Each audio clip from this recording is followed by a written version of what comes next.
在那里不断咳嗽要惹事吗？有2下而已吗？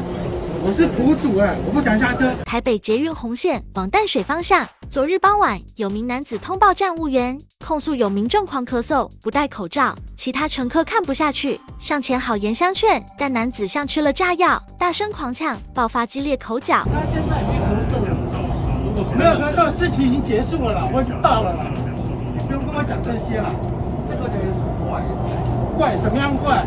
怎么样怪？你都不会咳嗽，上就是有你这种，早就多了啦，你就给我看多了啦。对，我也看少来这一套啦。少了这一你这吃的盐要吃很多了吧？全车的人都看傻眼，最后双方经警方调解，互不追究，自行离去。只是密闭车厢咳嗽，的确让人不舒服，但有话好好说，真的没必要把气出在别人身上。